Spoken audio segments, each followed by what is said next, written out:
अपनी लाइफ के एक पल के बारे में सोचो। एक ऐसा पल जब सब कुछ डार्क लगता है, तुम चारों ओर देखते हो और तुम्हें अपने ऊपर आती हुई दीवारों के अलावा कुछ नहीं दिखता। यह सिर्फ एक कहानी नहीं है, यह मोहम्मद आरिफ नाम के एक इंसान की रियलिटी है।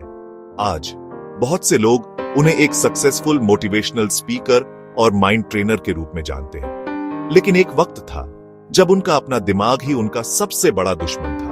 वह फेलियर और निराशा के एक साइकिल में फंसे हुए थे। उनके सपने थे बिल्कुल तुम्हारी और मेरी तरह। वह कुछ बड़ा अचीव करना चाहते थे, लेकिन लाइफ के उनके लिए कुछ और ही प्लान्स थे। उन्हें एक के बाद एक सेटबैक मिला, जब तक कि वह खुद को एक साइलेंट रूम में पूरी तरह से अकेला नहीं पाए। वह रूम सिर्फ 4 दीवारों वाला एक फिजिकल स्पेस नहीं था, यह उनके अपने थॉट्स से बनी एक जेल थी। उस रूम का हर कोना फेलियर की एक मेमोरी समेटे हुए था। अपने सबसे डार्क मोमेंट्स में लाइट की एक सिंगल रे सब कुछ बदल सकती है।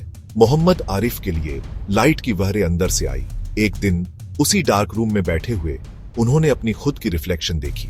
उन्होंने एक ऐसे इंसान को देखा जिसे वह पहचान नहीं पाए। उसी पल उनके अंदर कुछ शिफ्ट हुआ। उन्हें रियलाइज हुआ कि कोई उन्हें बचाने नहीं आ रहा था। अगर वह अपनी लाइफ को बदलना चाहते थे तो उन्हें ही इसे बदलना था। यह उनका टर्निंग पॉइंट था। उन्होंने एक डिसीजन लिया। यह एक शांत डिसीजन था, लेकिन यह उनकी लाइफ का सबसे पावरफुल डिसीजन था। उन्होंने डिसाइड किया कि वह अब अपनी सर्कमस्टेंसेस के विक्टिम नहीं बनेंगे, वह अपनी डेस्टिनी के मास्टर बनेंगे। वह समझ गए कि उनकी फेलियर्स उन्हें डिफाइन नहीं करते, उन फेलियर्स पर उनकी रिस्पॉन्स ही ऐसा करेगी। उन्होंने अपनी सिचुएशन को पूरी तरह से एक्सेप्ट कर लिया। उन्होंने दर्द, कर्ज और डिप्रेशन को एक्नॉलेज किया, लेकिन इसे खुद पर हावी होने देने के बजाय उन्होंने इसे फ्यूल के रूप में यूज करने का डिसाइड किया।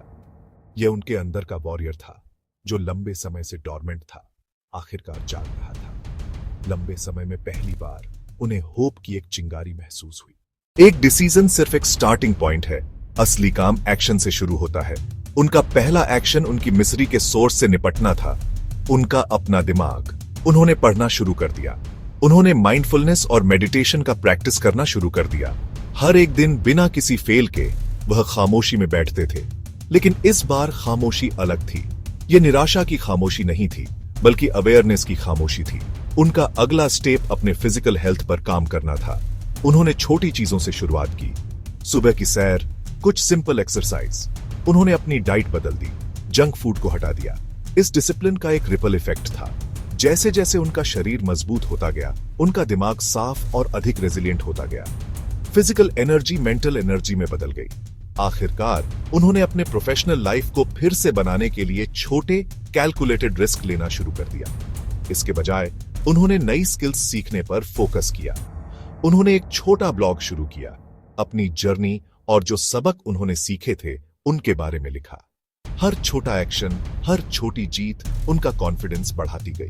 वह अपनी नई लाइफ के आर्किटेक्ट बन रहे थे। इस सब कंसिस्टेंट एफर्ट का रिजल्ट एक कंप्लीट ट्रांसफॉर्मेशन था। मोहम्मद आरिफ, जो कभी कर्ज और डिप्रेशन में डूबे हुए थे, धीरे धीरे गायब हो गए। उनकी जगह एक कॉन्फिडेंट, आर्टिकुलेट और इंस्पायरिंग इंडिविजुअल उभरा। उनका छोटा ब्लॉग फॉलोअर्स बटोरने लगा। एक ऐसे आदमी से जो दुनिया का सामना नहीं कर पाता था, वह एक ऐसा आदमी बन गया जो हजारों लोगों के सामने स्टेज पर खड़ा होकर उन्हें इंस्पायर करता था। उन्होंने अपनी सबसे बड़ी फेलियर को अपनी सबसे पावरफुल सक्सेस स्टोरी में बदल दिया। वही दर्द जो कभी उन्हें तबाह करने की धमकी देता था, वह आधार बन गया जिस पर उन्होंने होप का एक साम्राज्य बनाया। मोहम्मद आरिफ की लाइफ से अल्टीमेट लेसन सिंपल फिर भी गहरा है। तुम अपनी सर्कमस्टेंसेस से ज्यादा पावरफुल हो। तुम्हारा पास्ट तुम्हारे फ्यूचर के बराबर नहीं होना चाहिए। अपनी लाइफ के लिए 100% रिस्पॉन्सिबिलिटी लो। अंदर देखो, वह एक चीज ढूंढो जो तुम अभी कर सकते हो, चाहे वह कितनी भी छोटी क्यों ना हो। वहीं से शुरू करो, क्योंकि हर ग्रेट जर्नी एक सिंगल कॉन्शियस स्टेप से शुरू होती है।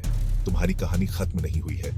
सबसे अच्छे चैप्टर्स अभी लिखे जाने बाकी हैं और तुम ही ऑथर हो। आज ही लिखना शुरू करो।